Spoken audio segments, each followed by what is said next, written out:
বিসমিল্লাহির রহমানির রহিম।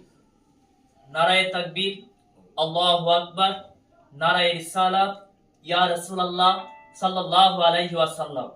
কান্দুরা দরবার শরীফ জিন্দাবাদ জিন্দাবাদ।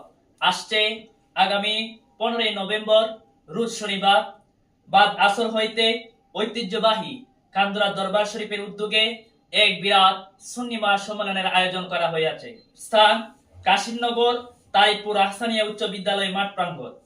উক্ত সুন্নি মহাসম্মেলনে সভাপতি হিসাবে আসন গ্রহণ করিবেন আওলাদে রাসূল পীরে কামেল আলহাজ সৈয়দ মনোয়ার বক্ত রিহা সাহেব কান্দুরা হাবিলি।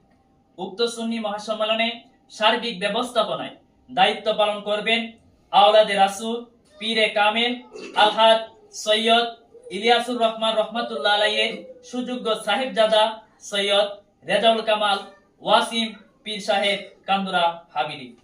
উক্ত সুন্নি মহাসম্মেলনে প্রধান অতিথি হিসাবে আলোচনা করবেন হাফেজ মুফতি নেসারউদ্দিন সাহেব ফেনী।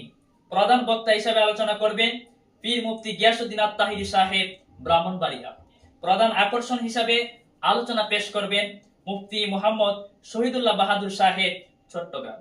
বিশেষ বক্তা হিসাবে আরো আলোচনা করবেন হযরত মাওলানা আমজাদ হোসেন জালালী সাহেব লাকসাম কুমিল্লা। এলইডি প্রজেক্টরের মাধ্যমে মহিলাদেরকে এবং পুরুষদেরকে দেখার সুব্যবস্থা করা হয়েছে। অতএব উক্ত সুন্নি মহাসম্মেলনে আপনারা অংশগ্রহণ করে দুনিয়া ও আখিরাতের অশেষ নেকি হাসিল করুন। নিবেদক ঐতিহ্যবাহী কান্দুরা দরবার শরীফের সকল মুরিদান, আশেকান, জাকেরান ও ভক্তবৃন্দ।